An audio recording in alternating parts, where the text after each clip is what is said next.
খতমে তারাবির জন্য কত জায়গায় ইন্টারভিউ হয়। গত জুমায় আমার মসজিদেও ইন্টারভিউ হয়েছে খতমে তারাবির হাফেজের। ঢাকা শহরে অধিকাংশ মসজিদে খতমে তারাবির ইন্টারভিউ হয়। মোহাম্মদপুরে এক মসজিদে খতমে তারাবির 2 জন হাফেজ নেওয়া হবে। অনেক ছাত্ররা ইন্টারভিউ দেওয়ার জন্য ব্যস্ত। শত শত মায়ের সন্তান দাঁড়ায় গেছে খতমে তারাবির ইন্টারভিউ দিবে। ইন্টারভিউ সময় শেষ, 3 দিন পর্যন্ত ইন্টারভিউ হয়েছে। জুমার নামাজের পর মসজিদের কমিটি বসে বসে নাম্বার কে কত পেয়েছে ওই অনুযায়ী তাকে মসজিদে নিয়োগ দিবে। জুমার নামাজের পর আমরা বসে আছি, মসজিদ কমিটিও বসা, এলাকার গণ্যমান্য টিউন সহ অনেক দামি ব্যক্তিরাও বসা। দরওয়াজা লাগায় দেওয়া হয়েছে, ঘরোয়াভাবে আমরা নাম্বার দেখতেছি কোন হাফেজ কত পেয়েছে। কিছুক্ষণ পর মুয়াজ্জিন সাহেব ভিতরে আইসা ইমামের কানে কানে বলে, বাহিরে দরওয়াজায় কে যেন খটখটাইতেছে, দরওয়াজা খুলিও না, জানলা দিয়ে দেখো কে দাঁড়িয়ে আছে।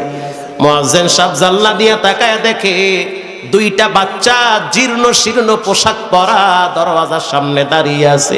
টুপিটা পর্যন্ত ছিদ্র হয়ে গেছে। পোশাক তেমন দামি না, চেহারাও তেমন একটা খুব সুন্দর না, কিন্তু মায়াবী চেহারা। জানলার ফাঁক দিয়ে মুয়াজ্জিন সাহেব বলে, কে? 2টা বাচ্চা বলতে আছে, আমরা কোরআনের হাফেজ, খতমে তারাবির ইন্টারভিউ দেওয়ার জন্য এই জায়গায় আসছি। মুয়াজ্জিন সাহেব একবার পায়ের দিকে তাকায় আর একবার চেহারার দিকে তাকায়। এরাও কি কোরআনের হাফেজ? দেখতে তো মানায় না। প্রশ্ন করা হইল, আসলে কি তোমরা কোরআনের হাফেজ? বলে, আমরা 2 জন আপন মায়ের পেটের ভাই। মুয়াজ্জিন সাহেবের বড় মায়া লাগছে, পিছনে গিয়া ইমামের কানে কানে বলে, 2 আপন ভাই দাঁড়িয়ে আছে, কোনো সুযোগ নাই, দরওয়াজা খোলা হবে না। পাশে একজন শাইখুল হাদিস বসা, হাদিস বিশারদ, অনেক বড় আলেম। তিনি বলতেছে, আপনারা কি বলেন? বাহিরে 2টা হাফেজ দাঁড়িয়ে আছে, এখন তো আর ঢুকানোর সময় নাই, ইন্টারভিউর টাইম তো শেষ হয়ে গেছে। শাইখুল হাদিস বলতে আছে, চুপ করেন, আল্লাহর ঘরের দরওয়াজা প্রত্যেকের জন্য খুলে দেওয়া হবে। খুইলা দাও, কষ্ট দিন না। কোরআনের হাফেজ তার মানে 2টা জিন্দা কোরআন বাহিরে দাঁড়িয়ে আছে। খুইলা দেন, আল্লাহর ঘরের দরওয়াজা খুলে দেন। দরওয়াজা খুলে দেওয়া হলো, পাও ধুইয়া ভিতরে ঢুকলো। ঢোকার পর প্রশ্ন করা হইল, সালাম বিনিময় তোমরা কারা? আমরা 2 জন আসছি আল্লাহর কোরআনের ইন্টারভিউ দেওয়ার জন্য। ওলামায়ে কেরাম একবার চেহারার দিকে তাকায় আর একবার পায়ের দিকে তাকায়। একেবারে ছোট মানুষ তেমন মানায় না। আল্লাহু আকবার। কিন্তু আল্লাহ তাআলা অসম্ভবকে সম্ভব করে দেখাইতে পারে কি পারে না?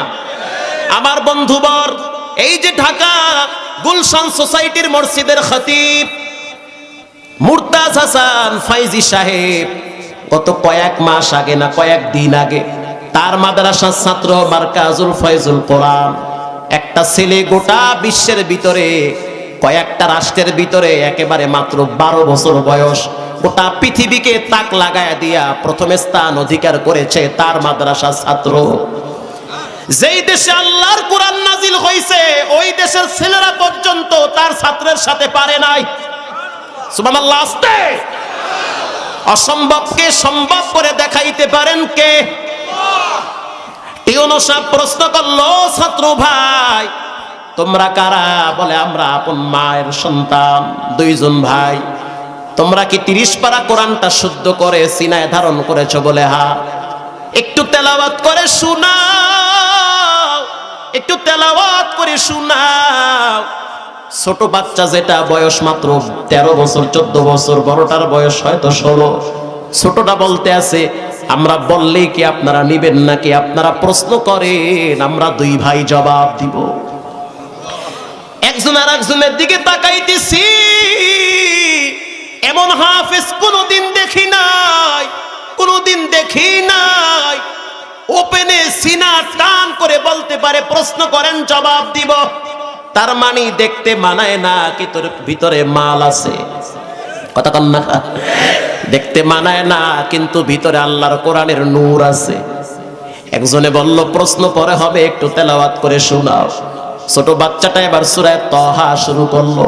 তাহা মা আনজালনা আলাইকাল কুরআনা লিতাশকা ইল্লা তাযকিরাতান। টিস্যু দিয়া চোখের পানি মুছে, এরে এত মজার তেলাওয়াত আরো পয়রা শোনা। কয় ইন্টারভিউ নিবেন না? কয় ইন্টারভিউ পরে, তোমাদের মন মতো আরো তেলাওয়াত করো। আবার তেলাওয়াত শুরু করলো সূরা কাহাফ। আলহামদুলিল্লাহিল্লাযী আনজালা আলা আবদিহিল কিতাব। মজার সুরে আল্লাহর কালামের তেলাওয়াত। তেলাওয়াত যত বাড়ে প্রত্যেকের মাথা তত নত হয়ে গেছে, এত মজার বড়া। টিওনো সব চোখের পানি ছেড়ে দিয়া বলে, আয় আয় আমার বুকে আয়, আল্লাহ যদি তোর মতো একটা সন্তান আমারে দিত, জীবন ধন্য হয়ে যেত। আমি এই পড়াটা বাইতুল্লাহ শুনছি, মনে হইতেছে আল্লাহর কোরআন আসমান থেকে নাজিল হইতেছে। ও মুসলমান গো, এটা আল্লাহর কোরআনের বরকত। কার বরকত? কোরআনের বরকত। দুইটা সন্তানকে কোরআনের যেই জায়গা থেকে প্রশ্ন করে পুরা পৃষ্ঠা ঠেকায় দেয়, যেই জায়গা থেকে প্রশ্ন করে সেই জায়গা থেকে পুরা পৃষ্ঠা ঠেকায় দেয়। এত মজার তেলাওয়াত, এত মজার পড়া। আল্লাহর নবী বলেন, যারা কোরআন পড়বে, যারা কোরআনকে ভালোবাসবে, কোরআনওয়ালাদের সাথে সম্পর্ক রাখবে, ওলামায়ে কেরামদের সাথে মহব্বত রাখবে, কবরের ভিতরে কোরআন মাথার পাশে বন্ধুর রূপ ধরে দাঁড়িয়ে যাবে, বন্ধুর রূপ ধরে দাঁড়িয়ে যাবে। দুইজন ছাত্রকে যখন মসজিদে নিয়োগ দেওয়া হইল, সবার একটা আওয়াজ, কাউকে লাগবে না, যেহেতু এই দুইটা ছেলে ফার্স্ট হয়েছে, এদেরকে এবছর খতমে তারাবির ইমাম বানায় দেওয়া হলো। বাস দুইজন ছাত্র খতমে তারাবির হয়ে ইন্টারভিউ টিকে গেল। তারাবি চলতেছে, তারাবি যত বাড়ে মুসল্লি তত বাড়ে। পুলিশ পর্যন্ত গামছা বিছাইয়া রাস্তায় সেজদায় লুটিয়ে পড়েছে। শুধু তাই নয়, হিন্দুরা মহিলা পর্যন্ত যারা পানি আনার জন্য যাইতো, ওই পানি আনতে গিয়া কলস রাইখা মসজিদের পিছনে দাঁড়ায় দাঁড়ায় আল্লাহর কালামের তেলাওয়াত শুনতো। পৃথিবীর ভিতরে একটা আওয়াজ বড় মজার আওয়াজ, ওই আওয়াজটা হইল কোরআনের আওয়াজ। এর চেয়ে মজার আওয়াজ দুনিয়াতে আর নাই। সূরা ফাতিহা এত পড়ি, এত শুনি, এরপরও এর মজা দূর হয় না। তারাবি যত বাড়তেছে মুসল্লিও তত বাড়ে।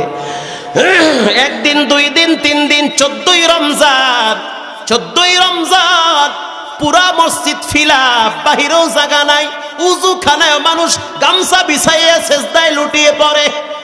এক রিকশাওয়ালা, 14ই রমজান রিকশাওয়ালা, রিকশাটা বাহিরে কোথাও রাইখা তিনিও পিছনে দাঁড়ায় গেল। নামাজ চলতেছে, নামাজ লম্বা টাইম শেষ হয়ে গেছে। হাজার হাজার মুসল্লিরা এই বাচ্চাটা দুইটার সাথে একটু মুসাফা করতে চায়। এটা ব্যক্তিগত ক্রেডিট না, যার জবানের তেলাওয়াত এত সুন্দর, আল্লাহ পাক তার সব কিছুই সুন্দর বানায় দেয়।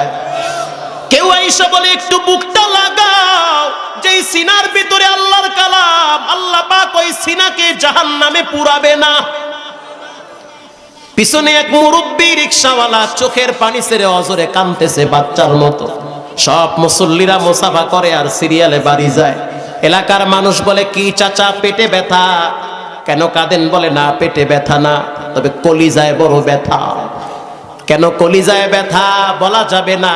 মুরব্বী গামছা দিয়া চোখের পানি মুছতেছে। কিছুক্ষণ পর দুইটা বাচ্চার একটা বাচ্চার নজর পড়ছে রিকশাওয়ালার দিকে। মুসাফা বাদ দিয়া মসজিদের ভিতরে দৌড় মারছে। কাছে গিয়া বলে, আব্বা কেন আসছেন? আপনার না নামাজ পড়ার কথা গুলিস্তানে, আপনি আজকে মসজিদে চলে আসছেন আমাদের পিছনে। দুইটা সন্তান বাবারে জড়ায় ধইরা, বাবার প্রতি কি মায়া। ইমাম সাহেব বড় আদর কইরা নিয়ে গেছে তার রুমে। প্রশ্ন করলো রিকশাওয়ালা, বাবা আপনি কেন কাঁদেন? বলে, এই দুইটা বাচ্চার মা মারা গেছে, খবরে চলে গেছে। ঈদের সময় বাড়ি গেলে দেখি আমার বাচ্চা দুইটা ওর মায়ের কবরের পাশে দাঁড়ায় কান্দে। আজকে যদি ওদের মা বেঁচে থাকতো কি যে খুশি হইতো, কিন্তু ওদের মা দুনিয়াতে নাই। আমি একা মানুষ, বাচ্চা দুইটারে নিয়ে ঢাকা শহরে আইসা রিক্সা চালাই, টাকা পয়সা যা পাই এই বাচ্চা দুইটার পিছনে আমি খরচ করি। আল্লাহর কোরআনের প্রতি এত মায়া, এজন্য সন্তানগুলারে কোরআনওয়ালা বানান। মেয়েদেরকে আলেমদের কাছে বিবাহ দেন, হাফেজদের কাছে দিনদার পাত্র দেখে বিবাহ দেন। আলেমের শ্বশুর হন, হাফেজে কোরআনের শ্বশুর হন, আল্লাহওয়ালাদের বন্ধু হন, সন্তানদেরকে কোরআনওয়ালা বানায় দেন। এখানে অনেক মায়ের সন্তান মা কবরে ঘুমিয়ে আছে, বাসায় গিয়া দেখবে মায়ের খালি বিছানা পড়ে আছে, আব্বার সেই পুরান যায় নামাজটা পড়ে আছে, পাশেই তো গোরস্থান, কত মানুষ ঘুমিয়ে আছে। মা বাবা ঈদের সময় থাকলেও তো খাওন দিতে পারবেন না, কাপড় দিতে পারবেন না।